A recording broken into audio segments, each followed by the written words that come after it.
All right, so today we have got six topics, and let's start.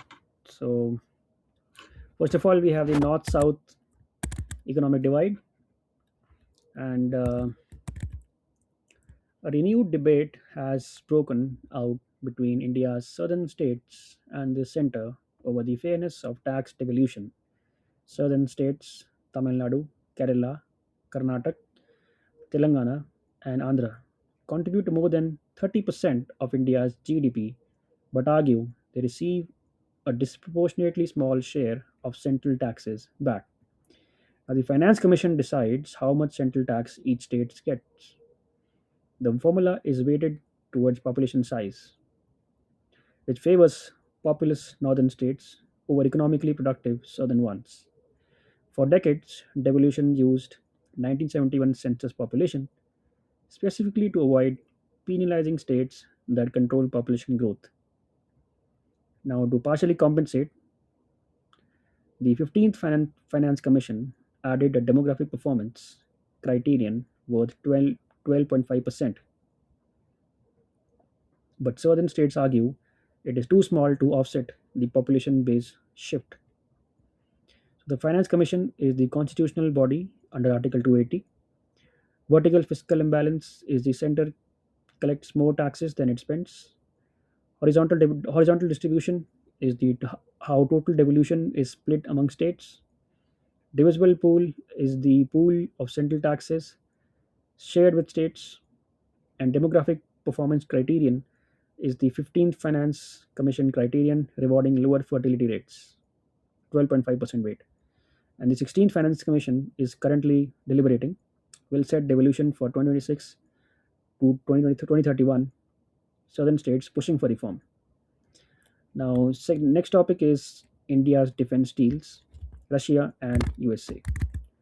So, we have India has simultaneously advanced defense procurement with both Russia, continuing S-400 deliveries and maintenance, and the United States with the MQ-9B armed drone deal and the GE engine co-production agreement progressing. Now, this dual-track approach is the operational definition of India's strategic autonomy doctrine. India contracted Russia's S-400 air defense system in 2018 for $5.43 billion. CATSA, which is Countering America's Adversaries through Sanctions Act, authorizes the US to sanction any country making significant deals with Russia's defense sector. Turkey was sanctioned in 2020 for the same S-400 purchase. Now, India's foundational agreements with the US, LEMOA, which is based on logistics, COMCASA, which is encrypted communications, and BECA, which is geospatial intelligence, enables deep interop. But India also maintains Russia for technology. India can get from the West, like nuclear submarine, leasing, and BrahMos missile production. Now, CATSA is the US 2017 law, sanctions countries making significant transactions with Russia's defense sector. S-400 Triumph. Now, Russian long-range surface-to-air missile system, MQ-9B Sea Guardian, is the US armed drone. LEMOA, COMCASA, and BECA are the India-US foundational agreements for logistics, communications, and geospatial intelligence. ISET is the India-US initiative on critical and emerging technologies, and strategic autonomy is the India's doctrine of independent foreign and defense policy. Next, we have the Jan Vishwas Bill 2.0, decriminalization. So, the government is advancing Jan Vishwas Bill 2.0, a sequel to the 2023 Act that decriminalized business law violations. The 2.0 version is expected to cover additional laws and further replace imprisonment with monetary penalties. The Jan Vishwas Act 2023 was historic. It identified 183 provisions in 42 central laws where imprisonment was prescribed for minor technical violations and converted them to compounding or fines. Now, India inherited hundreds of colonial era laws where failing to file a report on time or minor labeling error could mean prison. Now, this created a climate of fear, especially for small businesses, and gave inspectors leverage for corruption. Now, the signal is as important as the substance. The state is saying that it will not treat honest business mistakes as crimes. This is an ease of doing business reform that works through culture change, not just legal change. The Jan Vishwas Act 2023, it decriminalized 183 provisions across 42 central laws. Decriminalization is the converting imprisonment provisions to fines or compounding. DPIIT is the Department for Promotion of Industry and Internal Trade. In-house adjudication is the regulatory officer within a ministry who handles decriminalized violations. Next, we have the electoral roll deletion. So, reports have emerged about mass or targeted deletions from electoral rolls, raising concerns about whether the Election Commission administrative process adequately protects citizens' right to vote, particularly for marginalized communities. Every wrongly deleted name is a citizen who cannot vote on election day. The appeal process exists, but a voter who discovers they are deleted at the polling booth cannot be reinstated in time. Booth level officers, usually teachers or local government officials, verify who is alive, resident, and eligible. They are not trained adjudicators. Verification in politically charged environments may not be neutral, and there is no adversarial process where a voter whose name is proposed for deletion is automatically notified. Any registered voter can file Form 7 to propose deletion of another voter's name. Now, this creates an organized risk. Political parties or motivated actors can file bulk Form 7 objections, targeting opposition supporting communities, leading to mass deletions if not carefully screened. Article 326 is the universal adult franchise. Article 324 is the Election Commission of India's plenary power over election superintendents, including rule preparation. RPA 1950 is the Representation of People Act, governs electoral roll preparation, revision, and deletion. BLO is a booth level officer, frontline roll verification officer at 800 to 1200 voter booths, and Form 7 is the application for deletion of another voter's name from the roll. Uh, then we have the women wage growth, PLFS 2025.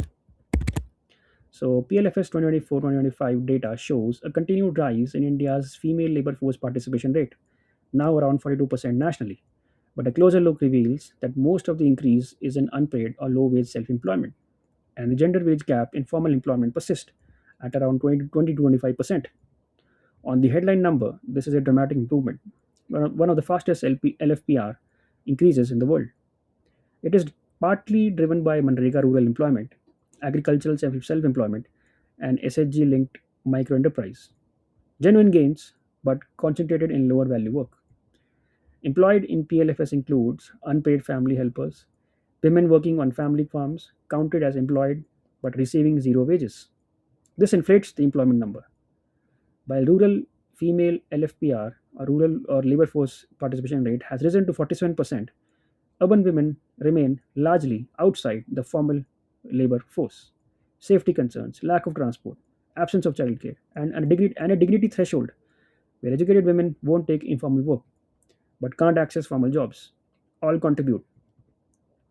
PLFS is the Periodic Labor Force Survey, annual National Employment Survey by MOSP or NSO since 2017-18.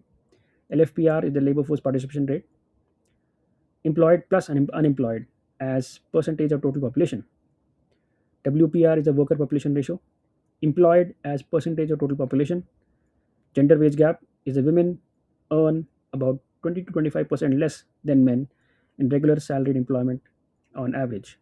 Usual versus current weekly status, which is PLFS measurement reference periods, and Equal Remuneration Act 1976 requires equal pay for equal work, poorly enforced in informal sector. Then we have the petrol diesel excise duty cut. Now, the center has announced a reduction in excise duty on petrol and diesel, the latest in a series of cuts to manage retail fuel prices and ease inflation pressure on consumers and businesses. The central excise and fuel has two components: basic excise, which is a part of the divisible pool and shared with states at 41%, and cesses like the road cess and agricultural cess, which is not shared. Post 2019, center shifted more fuel tax towards cess, increasing its net retention while reducing what states receive. Now, when center cuts excise, states devolution is unaffected, but they face political pressure to cut their own VAT as well, which directly reduces their own revenues. Now, petrol, diesel, ATF, natural gas are excluded from GST, still taxed under the old center state dual structure.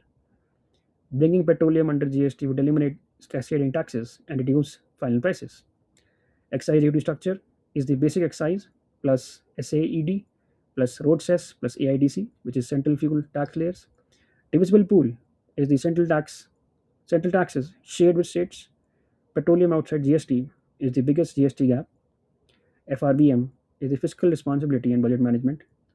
Fiscal discipline framework affected by revenue cuts. And supply side inflation is the price rise from cost push cannot be resolved by monetary policy alone.